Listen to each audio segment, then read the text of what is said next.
Hello, welcome to my YouTube channel where I hardly ever upload anything, but here you go, here's another one. If you have seen the title of this video, you know what this video is about, but of course you clicked on this video so you probably have already seen the title. It's about my DIY standing desk that I built about a year ago, and this is an update video to that.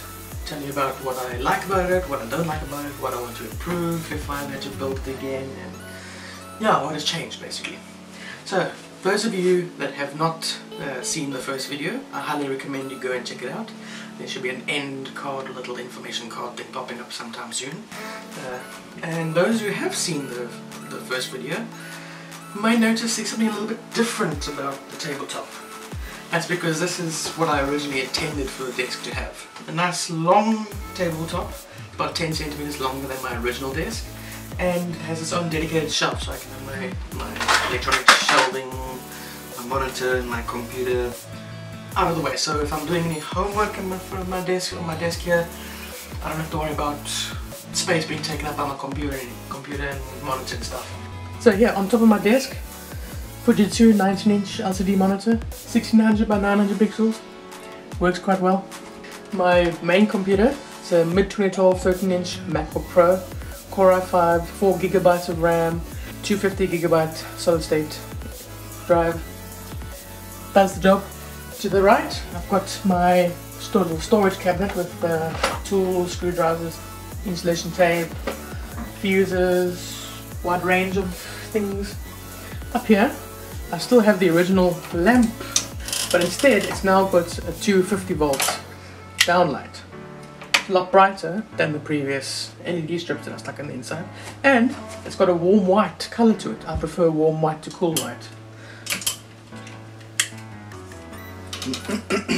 So when I first had this desktop installed, I had installed some RGB LED strips underneath the tabletop here, but unfortunately about 4 months ago a couple of the LED diodes decided to short themselves out, basically blowing up the RGB controllers. I no longer have RGB, unfortunately, but to replace that I just have a simple white LED strip down there, which is controlled by the switch down here. And that switch I just switched on was the power supply switch for the up and down mechanism, because to be honest I don't actually lift this desk up and down all that often. I don't need to raise or lower the desk at all actually, so right now it's basically a permanent standing desk.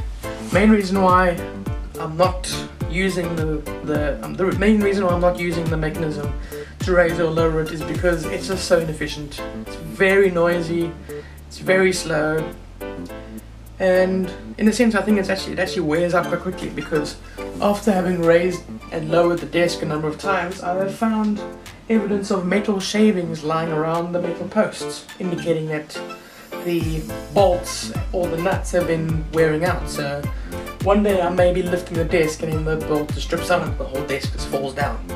So I kind of don't want that. I've got my Sony car radio in its own little cabinet, and this cabinet forms part of the structural member of the shelf up here. The reason why I'm going with the car radio is because, number one, it was just chilling in the garage not being used, and I decided to get some life out of it.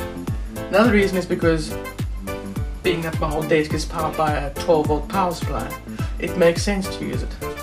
Another reason why I went with the car radio is because they have pretty decent amps in them. And this one in particular can power 52 watts 4 times, so that's 208 watts. That's not bad. I don't need that much power. This speaker down here doesn't need that much power, nor this one, nor these ones. Amongst the 4 speakers that this radio is powering, the first set is an old Logitech iPod dock.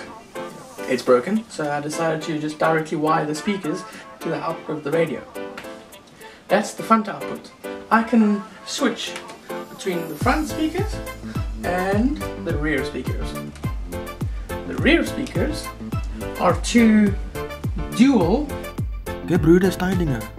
two of these old German dual speakers from the mid 1960s to 70s, I believe. I'm not quite sure about the age, but even though they're only 15 watts, because of that big space, the big cavity, the bass is able to brew quite well inside. So here you go, take a listen.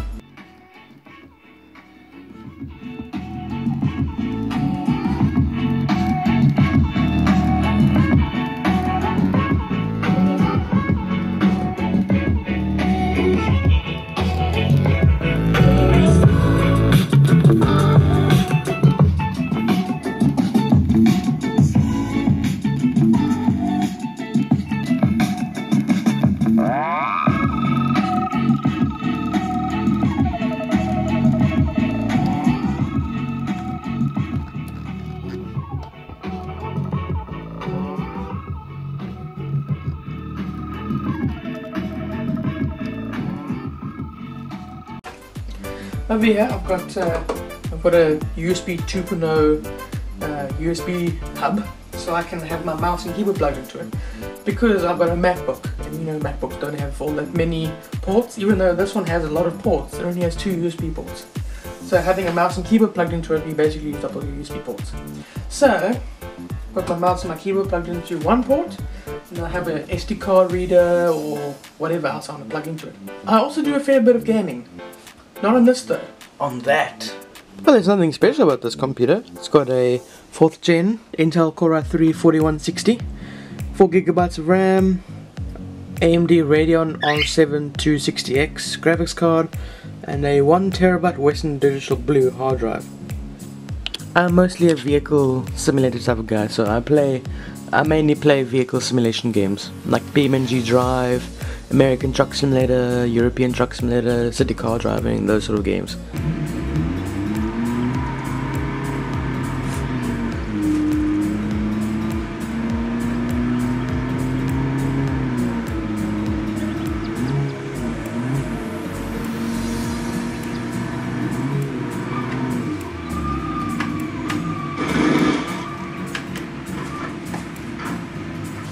Thank you for watching this video. I hope you enjoyed it and got some inspiration to make a standing desk of your own, and hope to see you next time, which should be quite soon because I'm planning on making a new series on YouTube on my channel here called Engine Bay Audio.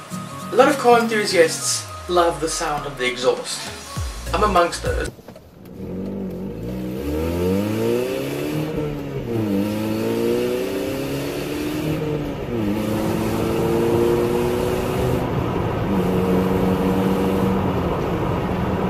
But I'm a little bit more of the mechanical noises up front, the engine bay.